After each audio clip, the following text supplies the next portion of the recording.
नमस्कार विद्यार्थी मित्रांनो, स्वागत तुमच्या सर्वांचं विदर्भ आयच्या सरळ सेवा प्लॅटफॉर्मवरती. जसा आपला लास्ट व्हिडिओ गेला होता त्यामध्ये पण मी तुम्हाला काय म्हटलं होतं की आपण एक सिरीज घेऊया कुठल्या संभाव्य प्रश्नांची की जसे प्रश्न तुमचे TET 2026 ला येऊ शकतात. बघा, त्या मी तुम्हाला काय सांगितलं होतं, ही जी रिव्हिजन सिरीज आहे ही कोणत्या प्रकारे राहणार आहे तर आपल्या क्वेश्चन्सच्या प्रकारे आपण घेणार, म्हणजे क्वेश्चन आन्सर्स मेथडने आपण याची रिव्हिजन घेणार आहोत. पण बघा, आज सगळ्यात जास्ती क्वेश्चन्स कोणत्या टॉपिकवरून येतात ते तर आपण पूर्ण पाहून चुकलो. आपल्याला काय पाहिजे, प्रश्न आणि त्याचे उत्तर कसे काढायचे. बघा, प्रश्न समजणे, उत्तर देणे आणि लगेच उत्तर कसं कॅच होईल याला पाहणे आणि कसा प्रश्न आलाय आणि त्या प्रश्नावरूनच त्याचं उत्तर काढणे, ह्या सगळ्या टॅग वेगवेगळ्या आहेत. आज प्रश्नांचे उत्तर काढायच्या पूर्वी आणि प्रश्न पाहण्याच्या पहिले आपण काय करणार, एक छोटासा कन्सेप्ट सुद्धा शिकणार आहोत. तो कन्सेप्ट अति महत्त्वाचा आहे आणि त्या कन्सेप्ट वरती दरवर्षी मिनिमम 2 ते 3 क्वेश्चन येतात. तर सगळ्यात पहिले आपण तो कन्सेप्ट पाहून घेऊयात आणि मग त्याद्वारे आपण प्रश्नांवरती येऊयात.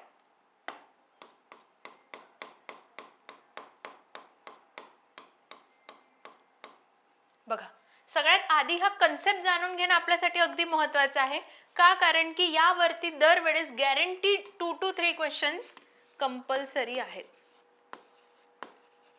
आता कंपल्सरी आहेत म्हणजे काय, येणारच आहेत का? तर हो, येणारच आहेत. दरवर्षी या टॉपिक्स वरती क्वेश्चन हा येतोच आणि सगळ्यात मुख्य प्रश्न दरवर्षी कुठला विचारला जातो ते पण मी तुम्हाला सांगणार आहे. तर सगळ्यात पहिले लक्ष द्या,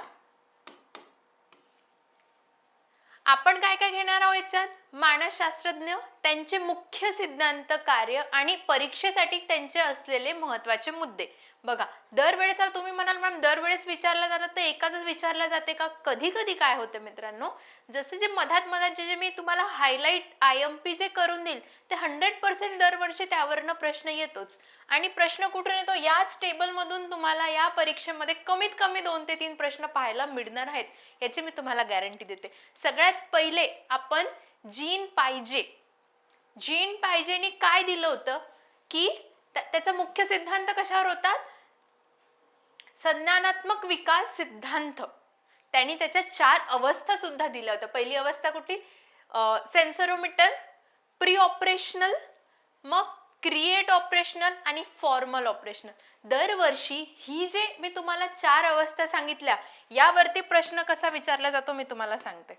बघा, सगळ्यात पहिले काय पाहिजे, त्यांनी केलेलं संज्ञानात्मक विकास सिद्धांत म्हणजे कुठला लॉ तुम्हाला सांगते, एकदा बघून घ्या.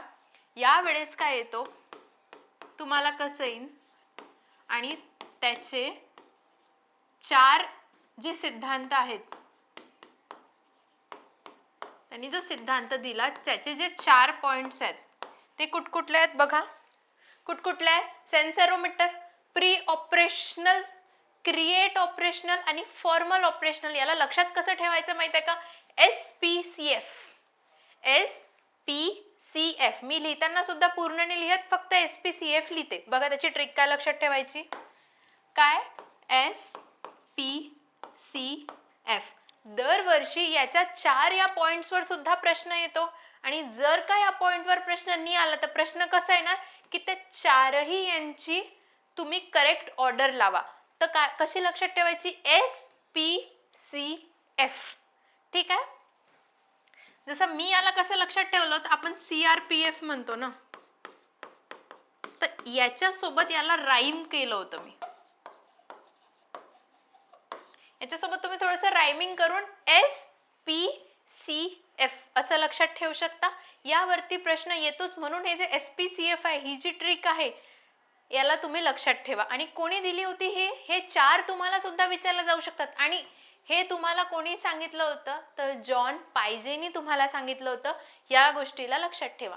2 नंबरचा कुठला की आपण वायगॉट्स्की यांनी काय सांगितलं होतं माहित आहे का, सामाजिक आणि सांस्कृतिक सिद्धांत.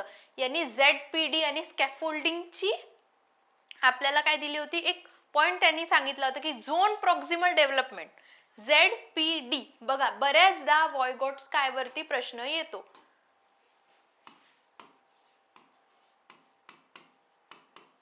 बऱ्याच वेळा याच्यावरती क्वेश्चन येतो आणि प्रश्न कशावरती येतो माहिती आहे का, वायगॉट्स्की काय दिलं तर ZPD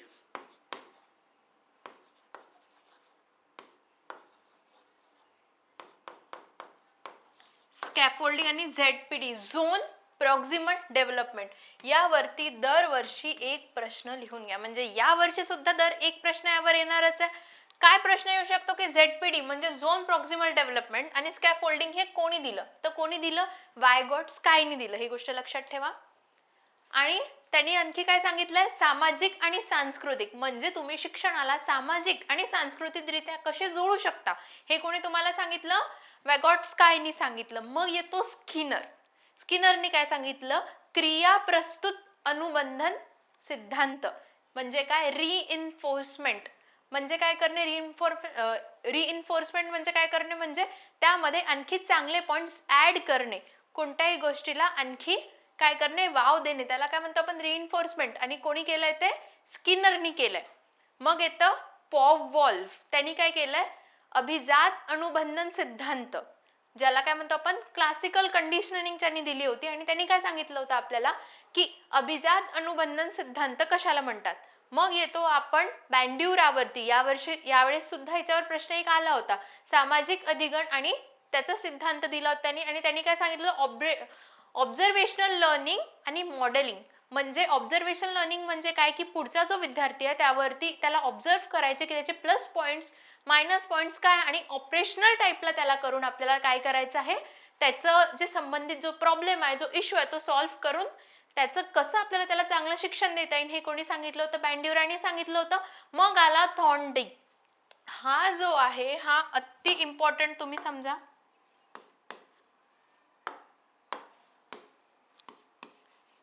तुम्ही VIP क्वेश्चन म्हणून याला लक्षात ठेवा. दरवर्षी येतोच, काहीच असं येणार नाही की थॉर्नडाईक वरती क्वेश्चन नाही आला, प्रश्न येणारच आहे. त्यांनी काय म्हटलं, प्रयत्न आणि चूक. प्रयत्न आणि चूक, पुढे तुम्हाला याचा प्रश्न सुद्धा पाहायला मिळणार आहे. प्रयत्न, कोणत्याही गोष्टीसाठी प्रयत्न करणं, आणि जर का चूक झाली तर त्याला कसं करायचं याचा सिद्धांत थॉर्नडाईकने दिला होता, ज्याला आपण इंग्लिशमध्ये ट्राय अँड एरर लॉ सुद्धा म्हणतो किंवा त्याला लॉ ऑफ इफेक्ट सुद्धा म्हटलं जाते. बघा, मी तुम्हाला लास्ट लेक्चरमध्ये सांगितलं होतं की बालमानसशास्त्र जे आहे, जरी तुम्ही मराठीमध्ये मी तुम्हाला शिकवत असेल, मी तुम्हाला दोन्ही लँग्वेजमध्ये शिकवत आहे, तसं पाहिलं तर बघा, क्वेश्चन्स हे इंग्लिश आणि मराठी दोन्हीमध्ये तुम्हाला दिलेले असतात.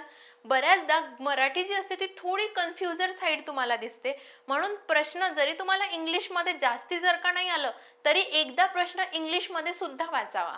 कारण की काय होतं माहिती का, मराठी जेव्हा देतो तेव्हा जास्ती कॉम्प्लिकेटेड मॅनरनी गोष्टी सांगितल्या जातात, पण जेव्हा इंग्लिशमध्ये तो क्वेश्चन आपण वाचतो तेव्हा तो आपल्याला सॉल्व्ह करणं इझी जाऊ शकतो, कारण की इंग्लिशमध्ये थोडासा सिम्पलर वेनी दिला जातो. म्हणून तुम्हाला कुठेही जिथे ट्रायल अँड एरर बेसिसवरती तुम्हाला जेही दिसेल ते कोणी दिलेलं राहील, थॉर्नडाईकनी दिलेलं राहील.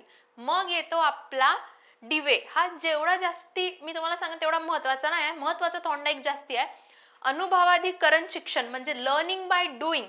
कुठली गोष्ट केल्याने जेव्हा आपण शिकतो, आता केल्याने शिकतो म्हणजे काय, तर एखादं एक्सपेरिमेंटल मॉडेल तुम्ही सायन्सच्या भाषेमध्ये घ्यायला गेलो तर आपण जेव्हा एखाद्या सायन्स एक्झिबिशनला जातो, आपण तिथे मॉडेल्स पाहतो वेगवेगळे, त्या मॉडेल्सद्वारे आपल्याला शिकायचं असते की कसं सायन्स वर्क करताय. जर का आपण एखाद्या फ्रिक्शनचा किंवा वॉलकॅनो सध्याचा आपण सगळ्यांना माहिती आहे असं आपण वॉलकॅनोचा एक्सपेरिमेंट करतो, त्या एक्सपिरियन्स म्हणजे त्या एक्सपेरिमेंटमध्ये कसं आपण त्याला हे करतोय, तो वॉलकॅनो कसा इरप्ट होता, हे सगळं कशात झालं, सायन्सचा मेथड झालं. तर त्या सायन्सद्वारे आपण पूर्ण ते मॉडेल बनवून एक्सपेरिमेंट करून आपण कसं त्याला शिकतोय पुढच्या कन्सेप्टला, याच्यासाठी म्हणून हा सिद्धांत खूप महत्वाचा आहे. कारण की लर्निंग बाय डुईंग हे सध्याचा एक ट्रेंडिंग टॉपिक आहे, कारण की सध्या पण तुम्ही बघा प्रॅक्टिकलाइज्ड जास्ती शिक्षण आहे. म्हणजे जेव्हा तुम्हाला गोष्टी व्हिज्युअलाइज करून दाखवल्या जातात, प्रॅक्टिकल करून दाखवल्या जाते, तेव्हा तुम्हाला जास्ती फॅसिनेशन वाटते त्या गोष्टीचं. जसं कुठल्याही गोष्टीला जेव्हा आपण एक्सपेरिमेंट्स करतो, फिजिक्स असो केमिस्ट्री असो, बघा केमिस्ट्रीमध्ये जास्त एक्सपेरिमेंटल गोष्टी असतात, जेव्हा आपण तो एक्सपेरिमेंट स्वतः करून बघू तेव्हा आपल्याला त्यात जास्ती इंटरेस्ट पण जनरेट होतो. आणि इंटरेस्ट तर येतो, शिवाय काय होते माहिती का, आपल्याला गोष्टी लक्षात सुद्धा राहायला लागतात. म्हणून डिवेनी हा खूप छान कन्सेप्ट दिला होता. मग मॉन्टेसरीनी काय दिलं होतं की मॉन्टेसरी पद्धती दिली होती, त्यांनी काय, प्रिपेअर्ड एन्व्हायरमेंट आणि child centred education.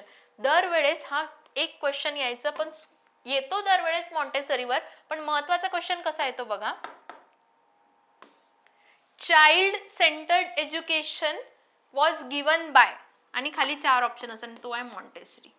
Child centred आपल्याला बऱ्याच वेळा आपण डिवेला पण काही लोक टिक करतात, थॉर्नडाईकला पण टिक करतात, कारण की त्यांनी पण ट्रायल अँड एरर वरती दिलं होतं. तो पण चाइल्ड सेंटर्डच होता, पण मुख्य महत्वाचा जो सिद्धांत आहे तो मॉन्टेसरीनी दिला होता. मग येतो गार्डनर, त्यांनी काय दिलं होतं, बहुविध बुद्धिमत्ता सिद्धांत, आणि याच्यात 8 प्रकारच्या बुद्धिमत्ताचा त्यांना सिद्धांत हे केला होता, प्रपोज केला होता. मग येतो लॉरेन्स कॉलबर्ग. लॉरेन्स कॉलबर्ग हा थॉर्नडाईक नंतर असलेला सगळ्यात महत्त्वाचा टॉपिक आहे. IMP, VVIP, व्हॉटेवर, काय त्यांनी नैतिक विकास सिद्धांत दिला होता, जो मी तुम्हाला आदल्या व्हिडिओमध्ये समजून सुद्धा सांगितलाय. 3 स्तर आणि 6 अवस्था. 3 स्तर त्यांनी सांगितल्या होत्या, आणि त्यावर असलेल्या 6 अवस्था सुद्धा त्यांनी आपल्याला समजून सांगितल्या होत्या. लक्षात काय ठेवायचं आहे बघा, लक्षात ठेवायची छोटीशी ट्रिक मी तुम्हाला सांगते. पायजेट विकास, बॉयस्टॉक ZPD zone proximal development, Skinner reinforcement, Pavlov classical conditioning आणि बँड्युरा ऑब्झर्वेशनल लर्निंग. बघा, यामध्ये मी तुम्हाला थॉर्नडाईक नाही मेन्शन केलं, तिथे मॉन्टेसरी नाही मेन्शन केलं, कॉलबर्ग नाही मेन्शन केलं, कारण की मी तुम्हाला यांच्याबद्दल वरतीच खूप महत्त्वाचं सांगितलं.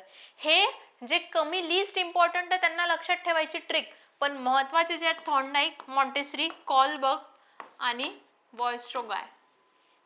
पायजेट सुद्धा प्रश्न याच्यावर पण येतो. हे 5 तुम्हाला विसरायचे नाही आहेत. या 5 वरून दरवर्षी प्रश्न येतोच, कुठे ना कुठे येईलच प्रश्न. आता तुम्ही म्हणाल मॅम तसा प्रश्न नाही मिळाला, तर प्रश्नाचा फॉर्म कसा राहील तो एकदा मी तुम्हाला सांगून देते. प्रश्नांचा फॉर्म कसा राहील, हा जो मी तुम्हाला टेबल दिलाय, या टेबल वरती बेस्ड मॅच द पेअर,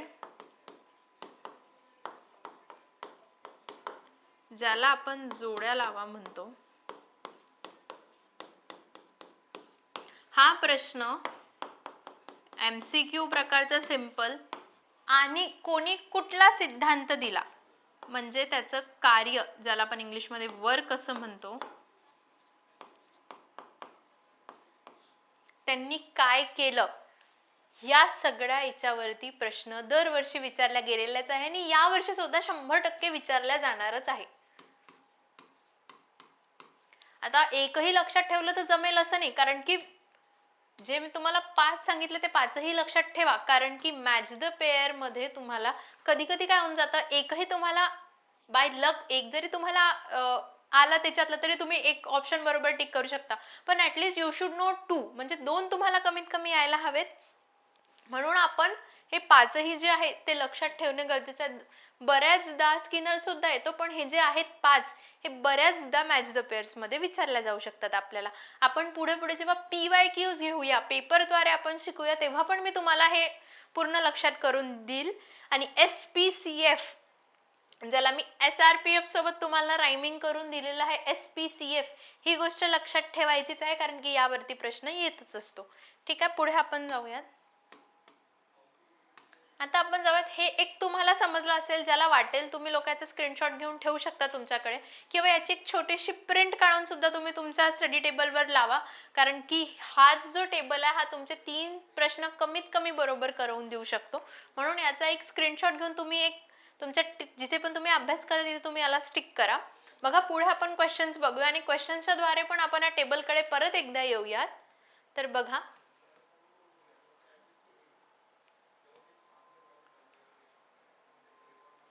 पहिला प्रश्न काय म्हणतो बघा, विकास ही सतत चालणारी प्रक्रिया आहे. विकास ही सतत चालणारी प्रक्रिया आहे, या विधानाचा योग्य अर्थ कुठला? बघा, लेक्चर बघता बघताच मी जेव्हा समजून सांगते तेव्हा तुम्ही तुमचं सुद्धा आन्सर की सारखं तुम्ही टिक करत चला, म्हणजे तुम्हाला किती बरोबर येतात किती चूक येतात हे पण कळेल. सगळ्यात पहिले, विकास ही सतत चालणारी प्रक्रिया आहे, या विधानाचा योग्य अर्थ कुठला? आपल्याला याचा मीनिंग सांगायचा आहे. विकास फक्त बालपणात होतो असं आहे का? नाही. वरती सेंटेन्स काय म्हणतो की सतत चालणारी. पेपरमध्ये सुद्धा आपल्याला जेव्हा आपण क्वेश्चन वाचतो त्याच्या खाली अंडरलाईन किंवा काहीतरी जे महत्त्वाचं आहे, प्रक्रिया कुठली आहे ते आपल्याला पाहायचं आहे. तर विकास फक्त योग्य अर्थ सांगायचा आहे, अयोग्य नाही. करेक्ट. प्रत्येक क्वेश्चन मध्ये योग्य, अयोग्य, बरोबर, चूक हे जे पॉझिटिव्ह आणि नेगेटिव्ह वर्ड्स ज्याला आपण म्हणतो,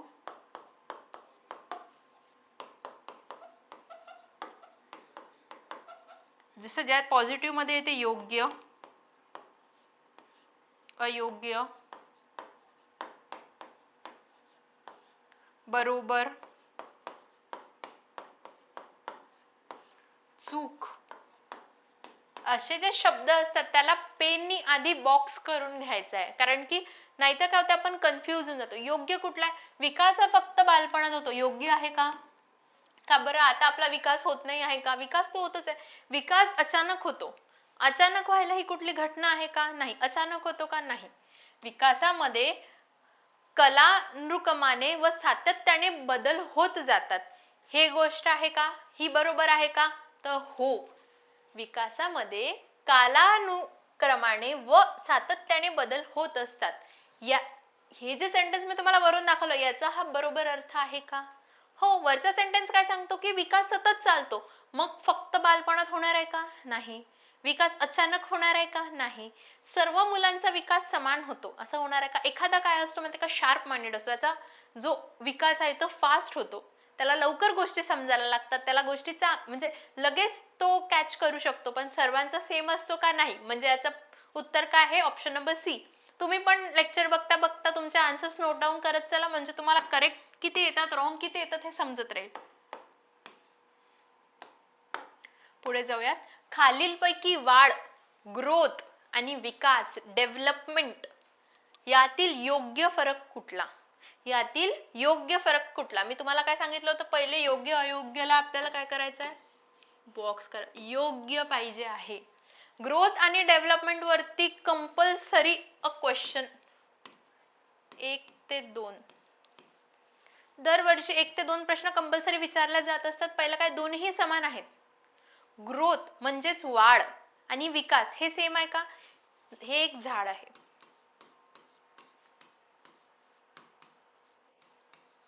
याची काय होत आहे? वाढ होत आहे, ग्रोथ होत आहे, याचा विकास होत नाही. याचा विकास नाही होत. कुठल्याही झाडाची किंवा आपण म्हणतो एखाद्या प्राण्याची वाढ होतो, विकास नाही होत. त्यामध्ये डेव्हलपमेंट नाही होत. डेव्हलपमेंट कशामध्ये होते? मानवात होते. आपण काय करतो? स्वतःला डेव्हलप करत चालतो. आधी आपल्याला एखादी गोष्ट नाही जमत, पण हळूहळू आपण काय करतो? स्वतःला डेव्हलप करतो, आपला विकास करतो. म्हणजे झाडामध्ये डेव्हलपमेंट होते का? नाही. झाडामध्ये काय होते?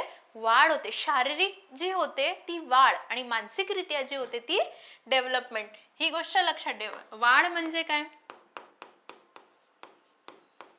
शारीरिक, शारीरिकरित्या जी होते ती वाढ आणि विकास काय? मानसिकरित्या. आलाय का लक्षात? बघा, या कन्सेप्टला धरून तुम्ही आन्सर सॉल्व्ह करू शकता. दोन्हीही समान आहेत. चुकीची गोष्ट आहे. वाढ मुख्यतः परिणामात्मक, विकास गुणात्मक व परिणामात्मक बदलाशी संबंधित आहे. हे बरोबर आहे का? सध्या स्टँड बायवर ठेवूया. थर्ड कडे जाऊया. विकास फक्त शारीरिक असतो, कारण की विकास मानसिक सुद्धा असतो. शारीरिक विकास तर होतोच, शारीरिक विकास तर होतोच, पण मानसिक विकास पण तर होत असतो. वाढ फक्त मानसिक असते. वाढ मानसिक आहे का? नाही. वाढ तर शारीरिक आहे. म्हणजे ऑप्शन नंबर सी तर इथेच चुकला. शारीरिकच्या तिथे फक्त लिहिलेला आहे म्हणून चुकला. वाढ ही फक्त मानसिक आहे म्हणून हा चुकला. म्हणजे ऑप्शन कुठला बरोबर आहे? ऑप्शन नंबर बी. या कन्सेप्टला तुम्ही नेहमी लक्षात ठेवा, कारण की 1 ते 2 प्रश्न दरवर्षी याच्यावरती विचारल्या जात असतात. पुढे जाऊया.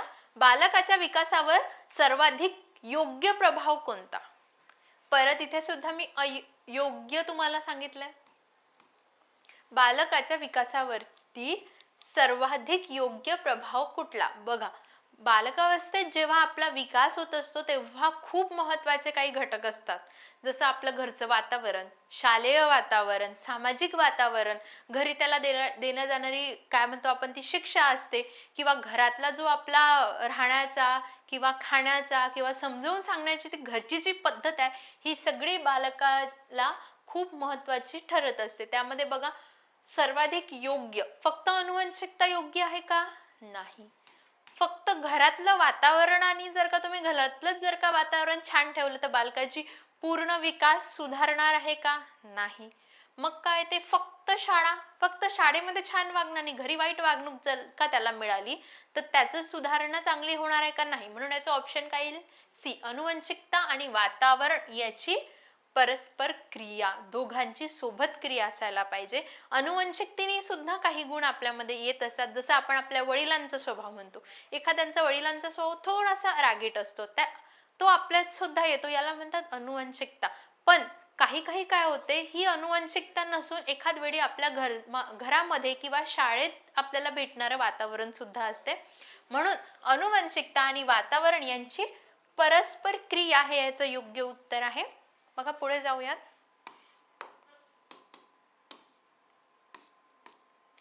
पुढचा प्रश्न काय म्हणतो, बालकाच्या समाजीकरणामध्ये खालीलपैकी कोणाची भूमिका सर्वाधिक योग्य आहे. सर्वाधिक महत्वाची सुद्धा आपण इथे म्हणू शकतो. कशाच्या सामाजिकरण. बघा सामाजिकरण म्हणजे काय, सोशल ऍक्टिव्हिटीज.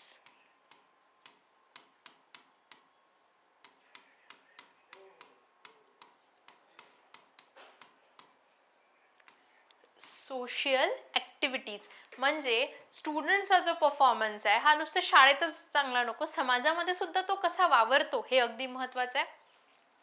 फक्त शिक्षक यासाठी योग्य आहे का, नाही. फक्त पालक नाही, फक्त माध्यमे हे सुद्धा नाही.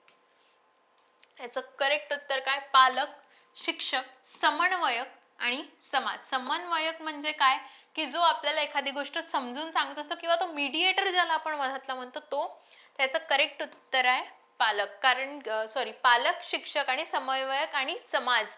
कारण की नुसतं बालकाच्या सामाजिकरणावरती नुसतं शाळेचा, नुसतं शिक्षकाचा किंवा नुसतं पालकाचा एकाचा कोणाचाही एकाचा नुसता आपण आधार मानू शकत नाही, आपल्याला सर्वांचा मिळून तो आधार मानावा लागत असतो. बघा पुढे जाऊयात. झोन ऑफ प्रॉक्सिमल डेव्हलपमेंट हे मी तुम्हाला सांगितलं होतं. कोणी दिलाय हा सिद्धांत, लगेच बघा. वॉयगॉट्स्कायने दिलाय का, कोणी दिला, वॉयगॉट्स्कायने. बघा आला याच्यावरती प्रश्न आणि प्रश्न येतोच. झोन ऑफ प्रॉक्सिमल डेव्हलपमेंट म्हणजे बालकाला जे काम अजिबात करता येत नाही त्याला म्हणतात का, बालकाला कोणत्याही मदतीशिवाय करता येणारे काम, मदतीने बालकाला करता येणारे पण स्वतंत्रपणे अध्यापन पूर्ण न जमणारे काम, फक्त शारीरिक विकासाचे क्षेत्र. याचं करेक्ट आन्सर काय, ऑप्शन नंबर सी.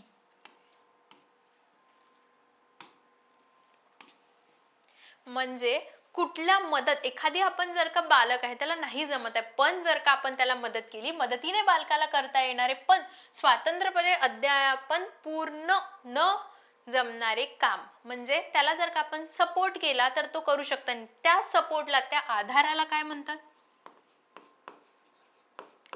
ज्या बालकाला कुठला तरी एक आधार लागत असतो त्याला आपण काय म्हणतो, ZPT. डी म्हणजे झोन. ज्या झोन मध्ये त्याला कुठल्या तरी आधाराची गरज असते, आधार देऊन जर का या झोन मध्ये आपण त्याचं 100% आउटपुट घेऊ शकतो तर याला काय म्हणतो आपण, झोन ऑफ प्रॉक्सिमल डेव्हलपमेंट. हा कोणी दिलेला आहे, वायगॉट्स्कायने दिलाय, बरोबर आहे. आणि स्कॅफोल्डिंग याचा महत्वाचा गोष्ट सांगितली होती मी, म्हणजे ज्याला काय म्हणतात आधार, तात्पुरता आधार. आधारी म्हणजे तसा पूर्णपणे नेहमीच त्याला आधार द्यावा लागतो असा नाही, आधार पण कसा, तात्पुरता आधार, बरोबर आहे. तात्पुरता आधार देण्याला स्कॅफोल्डिंग असं म्हणतात. आणि झोन ऑफ प्रॉक्सिमल डेव्हलपमेंट म्हणजे काय, मदतीने बालकाला करता येणारे पण स्वतंत्रपणे अध्यापन पूर्ण न जमणारे काम.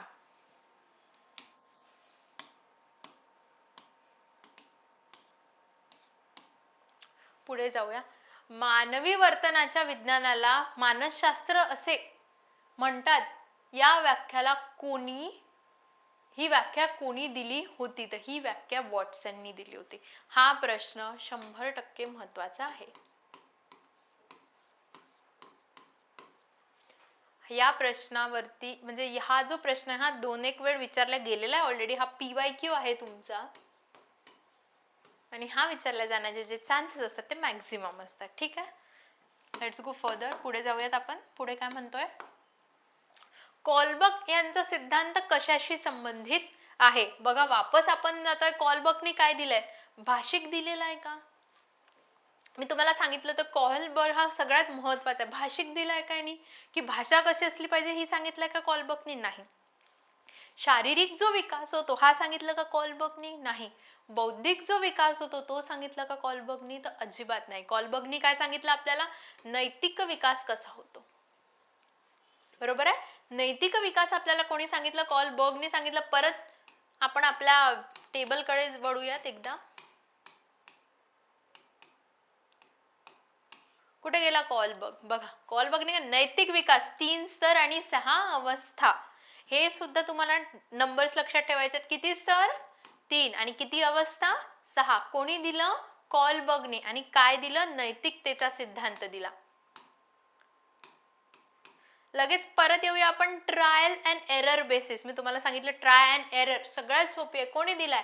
थॉर्नडाईकने. खूप जास्ती महत्वाचा पॉइंट आहे हा. ट्राय आणि एरर कोणी दिलाय? तर थॉर्नडाईकने दिलाय. हे आपण टेबलद्वारेच एकदा शिकलेलो आहे. आता बघा बालकेंद्रित शिक्षणामध्ये शिक्षकाची योग्य भूमिका कुठली? जर का आपण बालकेंद्रित म्हणजेच काय? बालकेंद्रित म्हणजे काय? Child centred.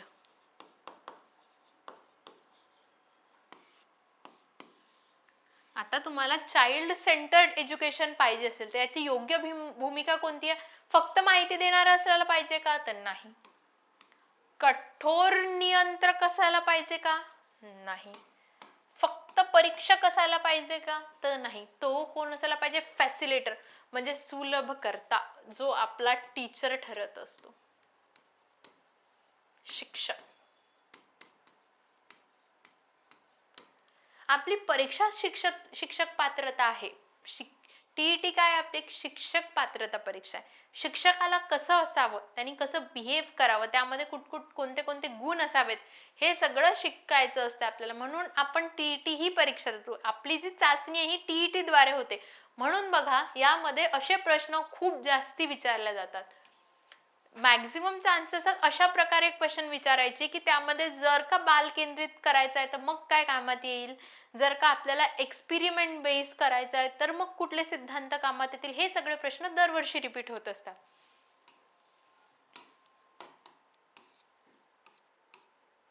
मग वैयक्तिक भिन्नता लक्षात घेऊन शिक्षकाने काय करावे?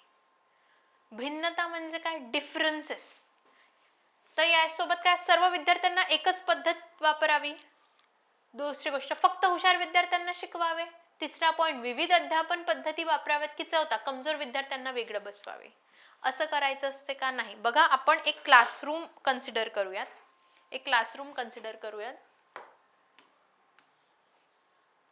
किंवा आपण आपले व्ह्यूअर्सच लक्षात घेऊयात. एखादा कसा असतो की एकदा व्हिडिओ बघितला की सगळा कन्सेप्ट क्लिअर. एखादा कसा असतो की नाही, तो व्हिडिओ तो 3 ते 4दा बघतो.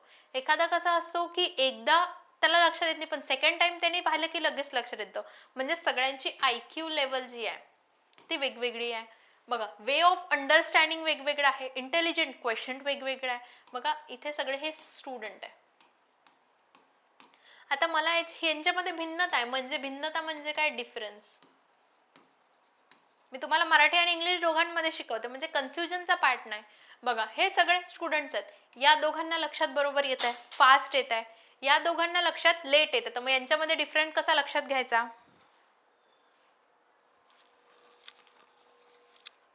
तर बघा तुम्हालाच लक्षात आहे या दोघांना वेगळं बसवून काही उपयोग होणार आहे का? नाही. किंवा सर्व विद्यार्थ्यांना जर का एकाच पद्धतीने मी शिकवत राहिले तर काही फरक होणार आहे का? नाही. एकाला समजेल एकाला समजणार नाही. मग काय तर फक्त हुशार विद्यार्थ्यांना शिकवलं तर मग ज्यांना नाही समजत त्यांचं काय? म्हणजे पहिले 2 ऑप्शन तर गेले. तिसरा काय म्हणतो? विविध अध्यापन पद्धती वापराव्या. म्हणजे मी काय करेल, आता हे दोघं हुशार आहे, यांना सिंपल वेनी लगेच लक्षात आणलं की याला मी साईडला सांगेल. पण हे जे बाकीचे ज्यांना नाही लक्षात येत आहे मग मी यांना काय करेल, त्याचे वेगवेगळे एक्झाम्पल्स देईल. एक्झाम्पल्स दिल्यावर या चौघांना समजलं पण हे दोघं परत राहिले. मग मी यांना एखादा एक्सपेरिमेंट करून दाखवेल की बघा तुम्हाला नाही समजत आहे ना कसं करायचं, तर आपण हा एक्सपेरिमेंट करून बघूया. तर मग त्यांनी या दोघांना पण समजेल. म्हणजे मी काय केली, वेगवेगळ्या अध्यापन पद्धती वापरल्या.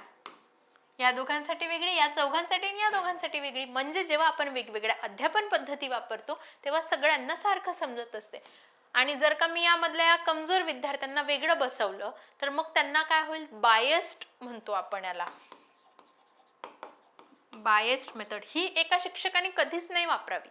कोणाला वेगळं शिकवून बाकीच्यांचं नुकसान करणे हा कधीच शिक्षकाचा हेतू नसावा.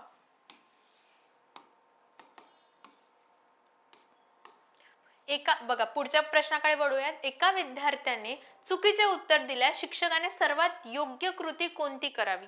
अशा प्रकारचे क्वेश्चन्स दरवर्षी पेपरमध्ये येतात. बघा आता एखादा असा विद्यार्थी आहे, त्याला मी प्रश्न विचारला आणि त्याने त्याचे उत्तर चुकीचे दिले, तर मग त्याच्यासाठी काय करावं? त्याला शिक्षा करावी का? कधीच नाही. वर्गासमोर त्याची चेष्टा करावी का, म्हणजे त्याची एक मजा उडवायची का? तर नाही. चुकीचे उत्तर का आले हे समजावून घेऊन मार्गदर्शन करावे, हे अगदी बरोबर उत्तर आहे. कसं की जर का पुढच्याचं चुकत आहे तर मी त्याला समजून सांगेल की तुझं का चुकत आहे, कोणत्या प्रकारे चुकत आहे, आणि नंतर काय सांगेल, त्याला एक वेगळा प्रश्न म्हणजे एक त्याचं वेगळं एक्सप्लेनेशन देऊन मी त्याला समजून सांगेल. पण बघा त्याला पुढे प्रश्न विचारूच नाही. जर का मी त्याला परत प्रश्न कधी विचारलाच नाही तर त्याची हिंमत होईल का मला विचारायला? नाही. त्याचा कॉन्फिडन्स लो होऊन जाईल आणि त्याच्या अभ्यासावर याचा परिणाम पडेल. बघा पुढचं आपण जाऊयात, पुढे जाऊयात आपण.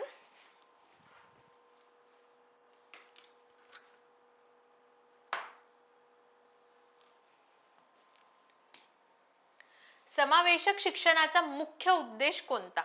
समावेशक म्हणजे काय? आपण याला इंग्लिशमध्ये इन्क्लुझिव्ह एज्युकेशन म्हणतो. कुठल्या प्रकारचं एज्युकेशन म्हणतो? इन्क्लुझिव्ह एज्युकेशन म्हणतो. याच्यामध्ये काय विशेष गरजा असलेल्या विद्यार्थ्यांना वेगळे शिकवावे, फक्त हुशार विद्यार्थ्यांना समान वर्गात ठेवावे, हे आहे का? बरोबर नाही. हे तर आपण आताच शिकलो. बघा विविध गरजा असलेल्या विद्यार्थ्यांना शक्य तितक्या समान शिक्षण अवस्थेत सहभागी करणे, आणि मग काय ते फक्त दिव्यांग विद्यार्थ्यांसाठी स्वतंत्र शाळा करणे, हे पॉसिबल आहे. आपल्याकडे फक्त दिव्यांग वेगळं म्हणजे स्टुडंटसाठी वेगवेगळी स्कूल्स पण आहे. जसं ज्या मुलांना दिसत नाही किंवा ज्यांना ऐकायला येत नाही किंवा ते आपण ज्याला गॉड गिफ्टेड चाइल्ड जे म्हणतो, जे लोक असे असतात, त्यांना आपण वेगळं शिक्षण देणेच हे योग्य आहे का? नाही. पण आपल्याला सगळ्यात योग्य गोष्ट काय?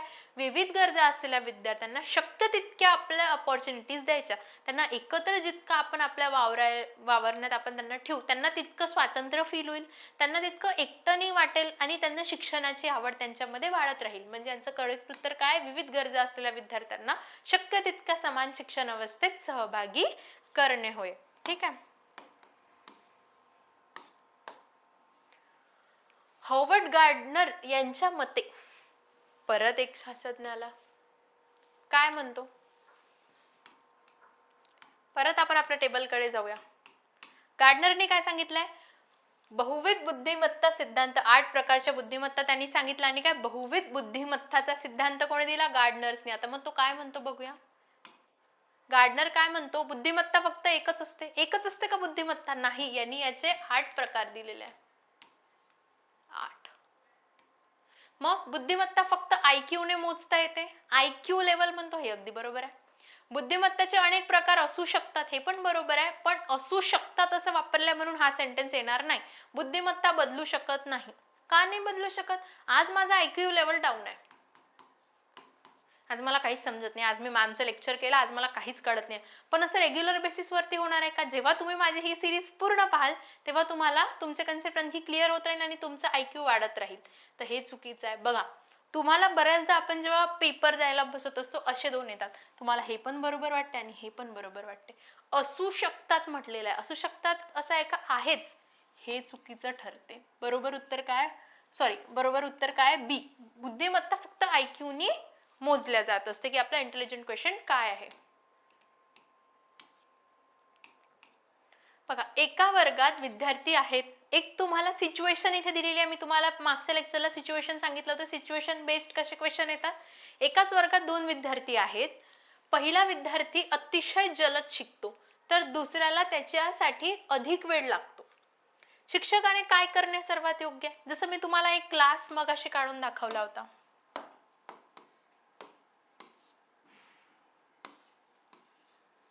हा क्लास मी इथे काढलाय.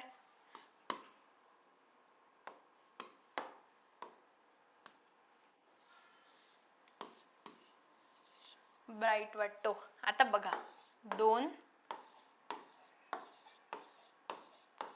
असा स्टुडंटचा क्लास आहे, त्यामध्ये दोनच विद्यार्थी सांगितले आणि पहिल्या विद्यार्थ्याला अतिशय जलद शिकवता येते आणि दुसऱ्याला अधिक वेळ लागतो. तर बघा, आपण क्लास राहू देऊया.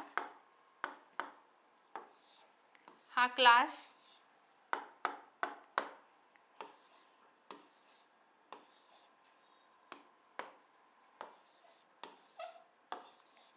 येल्लो कलरचे जे विद्यार्थी, येल्लो कलर म्हणजे तुम्हाला दोन विद्यार्थी एक काढून दिले, त्यामध्ये काय होतं की यांना काय येतं की अतिशय जलद हे आहेत. म्हणजे हे कोण आहेत? अतिशय जलद आहेत. हे जलद म्हणजे सगळे कन्सेप्ट त्यांच्या अगदी लवकर लक्षात येतात. यांना काय होते की काय होते, अधिक वेळ लागतो.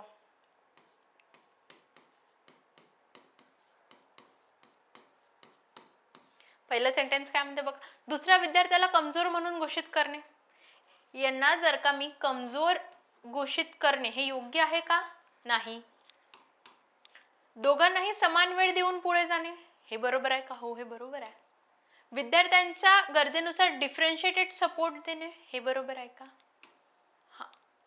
पहिल्या विद्यार्थ्याला शिकवणे थांबवावे. आता त्यांना जलद समजते म्हणजे त्यांना लगेच समजते, म्हणजे यांना शिकवणं थांबून द्यायचं का? नाही. म्हणजे पहिलं आणि शेवटचं तर चुकलंच, पण अति योग्य विचारलं. योग्य, दोघांमध्ये समान वेळ देऊन पुढे जाणे.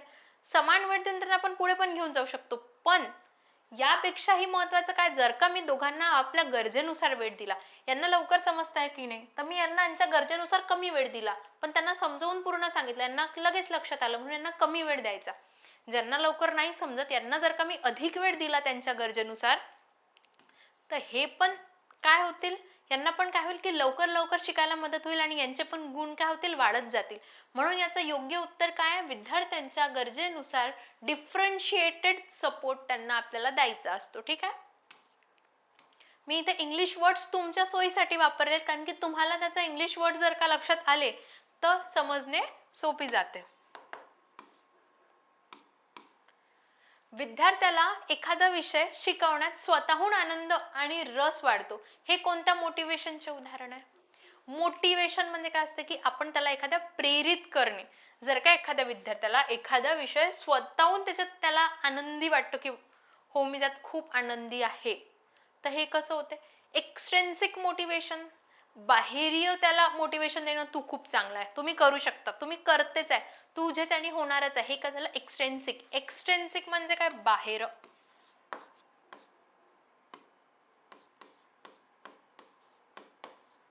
बाहेरीय लिहा तुम्ही. मग येतं इंट्रेन्सिक मोटिवेशन, की आपल्याला एखाद्याला कसं असते, आतमधून मोटिवेशन येते की आता मी या टेस्टमध्ये खूप छान मार्क्स आणले म्हणजे आता माझं होणारच आहे. त्याला बाहेरच्या कोणाच्या मोटिवेशनची गरज असते का? नाही. म्हणजे काय, इंट्रेन्सिक. नेगेटिव्ह मोटिवेशन, एखाद्याला तुझ्याच्याने नाही होणार, तू इतका अभ्यास करतोय पण तुझ्याच्याने तर काही होणारच नाही, याला काय म्हणतात, नेगेटिव्ह मोटिवेशन. एक्सटर्नल पनिशमेंट, त्याला बाहेरून मारणे, त्याला त्रास देणे, त्याला मानसिक त्रास देणे, हे करणे बरोबर आहे का? नाही. म्हणजे नेगेटिव्ह मोटिवेशन, एक्सटर्नल पनिशमेंट, हे तर चुकीचंच आहे. मग काय होतं, एक्सट्रिन्सिक आणि इंट्रेन्सिक. त्याला स्वतःहून आनंद येतोय, त्याला स्वतःहूनच आनंद वाटतो, म्हणून काय होतं, त्याला इंट्रेन्सिक, आतमधलं. त्याला एक्सटर्नल जर का होत असेल, एक्सटर्नल मी त्याला सांगता नाही तू करू शकतो, तुला येते, तर ते काय झालं, एक्सट्रिन्सिक झालं.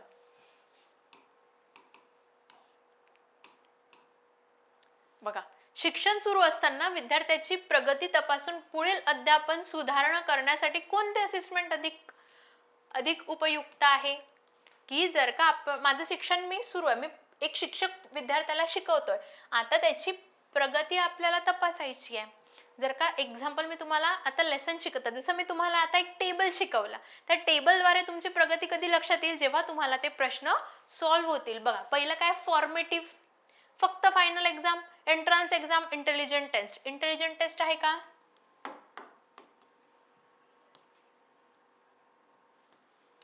इंटेलिजंट टेस्ट आहे का? नाही. एंट्रन्स टेस्ट आहे का? नाही. फक्त फायनल एक्झामने काय होणार आहे का? सगळं लेसन शिकवल्यानंतर मी तुमची एक्झाम घेते, काही फायदा आहे का? नाही. काय होते, पुढचं पाठ मागचं सपाट सारख्या गोष्टी होतात. म्हणून फॉर्मेटिव्ह म्हणजे ज्याला आपण क्लास टेस्ट म्हणतो,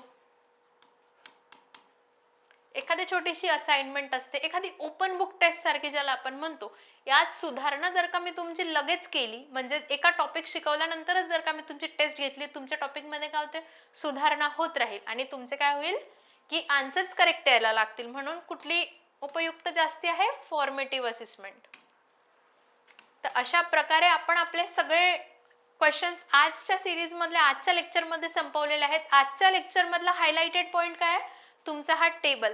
या टेबलला नीट लक्षात घ्या. या टेबलमधून जेही प्रश्न तुम्हाला याच्या पुढे विचारले जातील हे चुकायला नको. तर काहीही डाऊट असल्यास तुम्ही मला सांगा आणि मात्र या टेबलला विसरू नका. या टेबलवरून दरवर्षी प्रश्न येतातच आणि यावर्षी सुद्धा प्रश्न येणारच आहे. म्हणून या टेबलला व्यवस्थित करा. थँक्यू.